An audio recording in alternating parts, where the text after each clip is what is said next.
ഇന്നു മുതൽ ടിക്കറ്റ് എടുക്കുന്നവർക്ക് നിരക്കിളവ് പ്രഖ്യാപിച്ച ഷാർജയുടെ വിമാന കമ്പനിയായ എയർ അറേബ്യ 139 ദിർഹത്തിന് വരെ വിവിധ കേന്ദ്രങ്ങളിലേക്ക് ടിക്കറ്റ് ലഭ്യമായിരിക്കുമെന്ന് എയർ അറേബ്യ അറിയിച്ചു. എയർ അറേബ്യ പുതുതായി ഓർഡർ ചെയ്ത 120 എയർബസ് വിമാനങ്ങളിൽ ആദ്യത്തേത് കൈപ്പറ്റിയതായും കമ്പനി അറിയിച്ചു. ഇന്നു മുതൽ അടുത്ത മാസം 12 വരെ എയർ അറേബ്യയിൽ ടിക്കറ്റ് എടുക്കുന്നവർക്കാണ് നിരക്കിളവ് ലഭ്യമാവുക.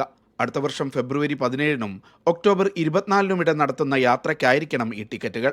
എയർ അറേബ്യ സർവീസ് നടത്തുന്ന മുഴുവൻ സെക്ടറിലേക്കും സൂപ്പർ സീറ്റ് സെയിൽ ആനുകൂല്യം ലഭ്യമായിരിക്കും. അബുദാബി, ഷാർജ, റാസൽ ഹൈമ എന്നിവിടങ്ങളിൽ നിന്ന് വിവിധ രാജ്യങ്ങളിലേക്ക് എയർ അറേബ്യ സർവീസ് നടത്തുന്നുണ്ട്. ഷാർജ വിമാനത്താവളത്തിൽ നടന്ന ചടങ്ങിലാണ് പുതിയ എയർബസ് A320 നിയോ വിമാനം എയർ അറേബ്യ കൈപ്പറ്റിയത്. ഒക്ടോബർ 1 മുതൽ പുതിയ വിമാനം സർവീസ് ആരംഭിക്കും. നിലവിൽ 83 എയർബസ് A320 വിമാനങ്ങൾ എയർ അറേബ്യയ്ക്കുണ്ട്. 73 A320 നിയോ വിമാനങ്ങൾ, 27 A321 നിയോ വിമാനങ്ങൾ, 20 A321 XLR വിമാനങ്ങൾ എന്നിവയാണ് പുതിയ ഓർഡറിൽ ഉൾപ്പെടുന്നത്. Chairman Sheikh Abdullah bin Mohammed Al Thani ഉൾപ്പെടെ പ്രമുഖർ ചടങ്ങിൽ പങ്കെടുത്തു.